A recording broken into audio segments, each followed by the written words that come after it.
اے نوجوانوں، آج کان کھول کر سن لیں ربانی فرمان کو اور اللہ کے اس حکم کو۔ اگر ہمارا ایمان قرآن پر ہے، اگر ہمارا ایمان قرآن پر ہے تو پھر مجھے اور آپ کو توبہ کرنا ہوگا۔ اور نوجوانوں کو، اور بالخصوص سلم ایریاز کے جو مسلمان ہیں جنہیں نہ تعلیم سے کوئی سروکار، جنہیں نہ تہذیب سے کوئی سروکار، جو آوارگی میں پلتے جا رہے ہیں، اپنے والدین پر بوجھ بنے ہوئے ہیں، شام ہوتے ہی ڈرگس کے عادی ہو رہے ہیں، نشہ کرنے کے عادی ہو رہے ہیں، اور بلا وجہ کے ایسی آوارگی، نہ زبان میں پیار اور مٹھاس باقی ہے، نہ چلن میں تہذیب نظر آتی ہے، اور نہ صحت کے اعتبار سے طاقتور نظر آتے ہیں، اور پھر معاشرے میں درد سر بنے ہوئے ہیں اور قتل کے واقعات بڑھتے جا رہے ہیں۔ انہی کی وجہ سے سارا مسلم معاشرہ شرمناک ہوتا جا رہا ہے۔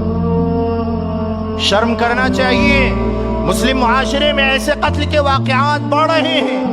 اللہ کے لیے قتل کے واقعات کو روکیں، معاشرے کا ایک ایک فرد اس میں ذمہ دار ہوگا۔ اللہ کے لیے آپس میں دوستی کو بڑھائیں، محبت کو بڑھائیں، الفت کے ساتھ جینا سیکھیں، اور ہر مسلم محلے کے جو قائد ہیں اور ہر مسلم محلے کے جو دانشور ہیں اور جو عقل مند احباب ہیں ان پر بھی یہ ذمہ داری عائد ہوتی ہے، اور جو علماء اکرام ہیں وہ بھی بتا رہے ہیں۔ سوشل میڈیا ہے، جگہ جگہ نوجوان جو بھی واقعہ پیش آتا ہے علماء پر ٹوکنے لگتے ہیں۔ علماء نہیں بول رہے ہیں، علماء کا کام ہے، علماء کا کام ہے۔ آپ کا کیا کام ہے؟ آپ کا کیا کام ہے جناب؟ سوشل میڈیا پر علماء کو گالیاں دینا؟ آپ کا کیا کام ہے جناب سوشل میڈیا پر علماء کو برا کہنا؟ آپ کا کیا کام ہے جناب کہ سوشل میڈیا پر اپنے اوقات کو شیطان کی دوستی میں غارت کرنا؟